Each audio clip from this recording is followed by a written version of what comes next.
Bienvenue sur ma chaîne YouTube et si tu me connais déjà, alors welcome back. Ces derniers temps, j'ai fini pas mal de produits, en particulier de la skincare et je voulais vous donner mon retour honnête sur l'utilisation de ces produits. Je les ai vraiment finis jusqu'au bout, donc pour le coup, j'ai vraiment un retour complet d'utilisation. Donc le premier produit que j'ai terminé, c'est ce nettoyant de chez Ducray. C'est le Kérancil gel moussant corps et visage pour peau grasse et honnêtement j'aime beaucoup ce produit. Je pense que c'est un gel que je rachèterai. Pour le moment j'en ai pas mal encore à utiliser, à passer. Si vous avez la peau mixte à grasse avec pas mal d'imperfections, de l'acné hormonal ou ce genre de choses, c'est vraiment un super nettoyant parce qu'on sent vraiment qu'il vient venir nettoyer la peau en profondeur, mais pour autant il ne l'assèche pas du tout. Le gel est très agréable, il mousse bien. En plus dedans il y a un actif, je me souviens plus le nom, breveté par la marque, il me semble, qui permet d'éviter la prolifération bactérienne, etc.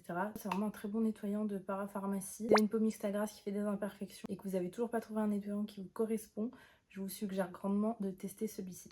Ensuite, après le nettoyant, vient la lotion. C'est la fameuse lotion à l'acide glycolique de chez The Ordinary. Alors je suis un peu mitigée sur ce produit. Il est efficace, mais je pense que pour beaucoup de personnes, il est beaucoup trop agressif. Moi y compris, et pourtant, je suis une personne qui est habituée à utiliser des produits exfoliants. Il faut savoir que l'acide glycolique, c'est un des plus petits acides pour venir exfolier la peau. Et de ce fait, vu qu'il est très petit, il passe très facilement à la barrière cutanée. Et donc du coup, il est beaucoup plus agressif, il est beaucoup plus efficace dans son action exfoliante. Du coup, c'est pour ça qu'il n'est pas toléré par certaines peaux, etc. Et c'est pour ça que si vous voulez commencer l'exfoliation chimique, je pense que pour beaucoup de gens, ce sera beaucoup trop agressif dans un premier temps. Même si vous prenez soin de le mettre en place progressivement dans votre routine, il existe plein d'autres alternatives pour exfolier sa peau qui sont beaucoup plus douces pour démarrer et aussi vous avez une peau sensible. Notamment en ce moment, c'est la grande mode des toner pads.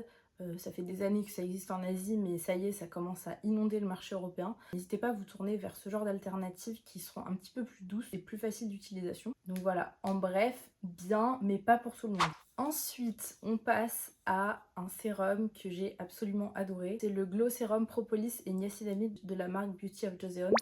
Alors vraiment, j'ai adoré ce produit. Vraiment, je ne l'ai pas racheté parce que je me suis fait offrir d'autres sérums pour mon anniversaire qui était il y a pas longtemps. Donc voilà, j'ai d'autres choses à utiliser. Mais dès que je vais terminer mes produits, c'est sûr que je vais le racheter. La texture est géniale. Une texture fluide, gel, très agréable. C'est un sérum qui est adapté pour les peaux qui sont plutôt sur la tendance mixte à grasse avec des imperfections. Vous avez dedans de la propolis qui a des actions antimicrobiennes et réparatrices. Et en plus, vous avez du niacinamide qui est un actif star pour n'importe quel type de peau. Ça aide à reconstruire la peau, à diminuer l'apparence des taches, etc. J'ai adoré et c'est vrai qu'il fait un très beau glow quand on l'applique de manière immédiate. Et sur le long terme, il aide vraiment de 1 du coup à unifier notre teint avec la niacinamide et de 2 de venir un petit peu diminuer, désenflammer les imperfections avec l'aide de la propolis. J'insiste un peu sur cet actif, la propolis, mais c'est un actif qui est hyper intéressant et je trouve dommage que on la trouve quasiment que dans la K-beauty. On la trouve pas assez dans les produits fabriqués par des laboratoires français, européens, etc. parce que c'est un actif naturel qui est absolument génial. Résumé, un sérum pas très cher, aux alentours de 17 €, disponible chez Sephora. Hyper bonne compo, efficace, hyper agréable d'utilisation. Pour moi, c'est un sans faute. Ensuite, pour continuer sur tout ce qui est sérum, même si c'est pas vraiment un sérum, c'est la crème Azélane du laboratoire ACM. C'est une crème avec 15% d'acide azélaïque. Celle-ci, elle a fait le tour des réseaux sociaux pendant des mois et des mois. Tout le monde la voulait, elle était en rupture de stock. Moi, j'ai galéré pour la trouver, celle-ci. Pareil, je suis assez mitigée sur cette crème. Je suis un petit peu déçue parce qu'il y a tellement d'influenceuses qui l'avaient super bien vendue. Tout ce qui est cicatrices d'acné, etc. que je pensais vraiment que ça allait m'aider. Pour être honnête, je pense pas que c'est un produit qui est pas efficace parce qu'il y a beaucoup de gens qui disent que ce produit les a aidés. Je pense que c'est un produit qui correspond pas à tout le monde. Je m'explique. Moi, j'ai une peau mixte à grasse qui a tendance à faire des imperfections. J'ai de l'acné hormonal, j'ai des microkystes, etc. Et donc le fait d'utiliser un produit sous forme de crème comme ça, c'est beaucoup trop riche pour ma peau qui est déjà assez sensible. Quand il y a trop de gras, ma peau n'aime pas du tout. Du coup, j'ai pas du tout vu de diminution au niveau des taches, au niveau des boutons, etc. Alors que j'utilise d'autres produits avec une forte concentration en acide azélaïque et ceux-ci sont efficaces sur ma peau. Donc je pense que ça ne vient pas de l'actif, mais ça vient plutôt de la formulation, comment elle est faite. Donc ça va dépendre de votre type de peau. Si vous voyez que votre peau elle est quand même assez sensible à tout ce qui est un petit peu gras comme moi, honnêtement passez vos chemins, ça vous servira pas. Vous avez notamment le sérum de chez SVR, l'ampoule Flash Sebia Clear, qui a 15% d'acide azélaïque, du zinc et de l'aniacidamide et qui est beaucoup plus efficace pour mon type de peau que ce produit là. D'autant plus que après l'avoir testé, j'ai entendu dire qu'il fallait quand même l'utiliser sur minimum 3 à 6 mois pour avoir des résultats. Mon avis n'est pas forcément très représentatif des résultats qu'on peut avoir avec ce produit. Punaise, j'avais oublié ce toner de la marque Anua. C'est le Rice 70 Plus Céramide. Je ne l'ai pas tout à fait terminé, mais je voulais quand même le mettre parce que franchement j'ai beaucoup aimé ce toner. Tout simplement un toner un petit peu laiteux, hydratant, enrichi avec des actifs à base de riz.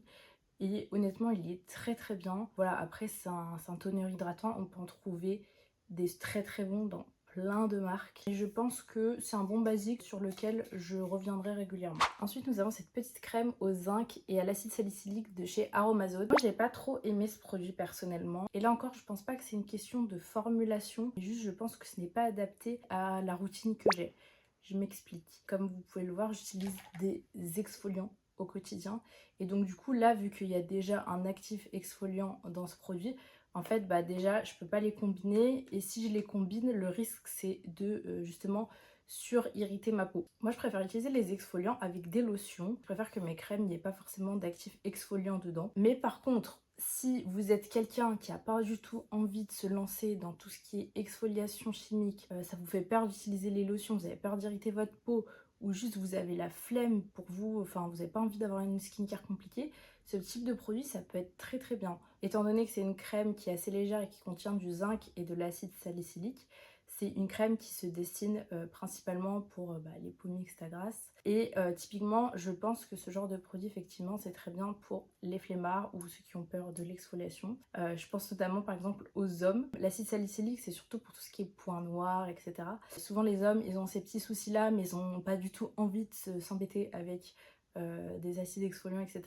Donc ça peut être une très très bonne crème à acheter à votre homme qui a envie d'investir dans un fluide hydratant, mais qui a quand même une action un petit peu correctrice sur ces problématiques. Ensuite, on passe à, franchement, un de mes produits préférés de la sélection, toujours de la marque Beauty of Joseon. Décidément, enfin, cette marque ne fait que des pépites. Je suis en train de tester 2 autres sérums de la marque en ce moment et ils sont trop bien. En fait, tous les produits que j'ai testés de la marque jusqu'à maintenant, j'ai adoré. Donc honnêtement, c'est une marque sur laquelle je vous conseillerais de foncer à 100%. En plus, les produits ne sont pas excessivement chers, je trouve. J'ai la Relief Sun Aqua Fresh, donc c'est la version pour, du coup, peau mixte à grasse, qui est beaucoup plus légère. Et franchement, enfin, je comprends la hype de ce produit. Moi, j'ai vraiment adoré.